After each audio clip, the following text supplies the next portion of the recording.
家好，欢迎来到刘姐厨房，我是刘姐。今天给大家分享家庭版大油条的做法，教你简单的配比，油条蓬松酥脆，放凉了也不硬。一起看看我是怎么做的吧。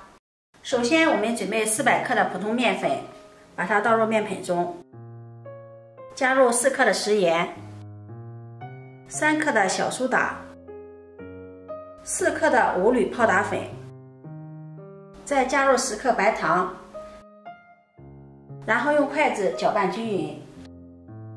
加入白糖，炸出的油条颜色好看，更加酥脆。搅匀后，再打入1颗鸡蛋，搅拌均匀。搅拌均匀后，再用220毫升的凉水和面，边倒边搅拌。搅拌成面絮状，再加入30克的熟油。然后下手揉面，做油条揉面和平时做面时的揉面手法不同，要用拳头像这样踹面。如果揉的话，做出来的油条会发硬。这个面刚开始踹，由于水分多，比较粘手，不用加面粉，只要把它踹成团就可以了。盖上保鲜膜，醒面15分钟。时间到了，接下来我们再进行第2次踹面。用拳头把它压出去，再折叠。一定不要揉面，因为现在我们家里用的面粉一般都是中筋面粉或者是高筋面粉，揉面更容易起筋，做出来的油条发硬。重复压叠的动作，几下子面就不粘手了。压至面团有些阻力，再盖上保鲜膜，进行第2次醒面。同样醒15分钟，时间差不多了，案板上抹上食用油，把醒好的面团移到面板上，用拳头压面，压出去再折叠。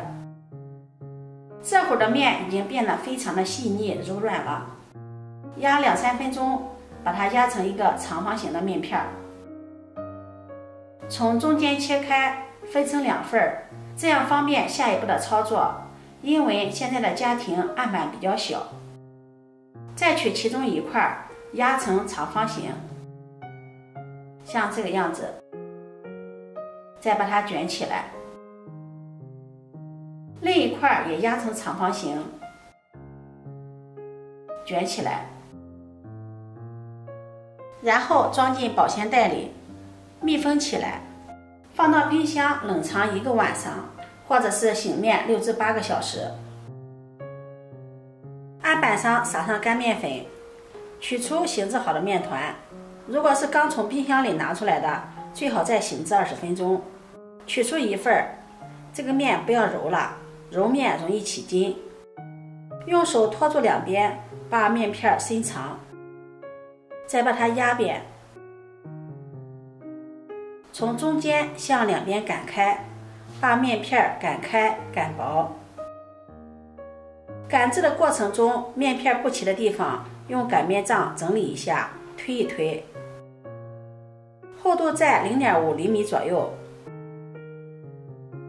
然后切成长条，宽度大约在2厘米左右。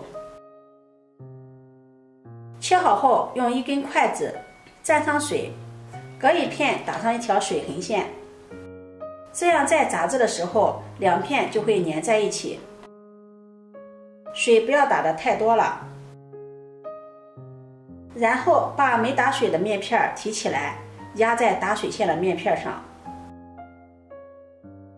再用1根没沾水的筷子再压出一道横线。全部做好后，下面开始炸油条。起锅烧油，把油温烧至5成热，放下筷子，周围起密集的小泡泡，油温就可以了。拿起一个油条生坯，用手轻轻地给它拉伸，然后放入油锅中。油条飘起后，用筷子不停地翻动，全程用中大火炸，火候小容易把油条炸硬，火候太大，油条又不酥脆了，一定要控制好火候。炸制的过程中要不停地翻动，越翻动油条越蓬松。炸至油条表面金黄，起小泡泡，像这样就可以了。把它控油捞出。这样家庭版大油条就做好了，表皮金黄金黄的，捏一下听听声音，特别的酥脆，掰开各个空心，而且里面也是非常的柔软。这个油条的配比比较简单，家家都有的食材，如果你喜欢就收藏起来试试吧。喜欢我的视频记得点赞、关注、转发，点我头像可以看到更多美食视频。我每天都会发布不一样的视频，我们下期视频再见。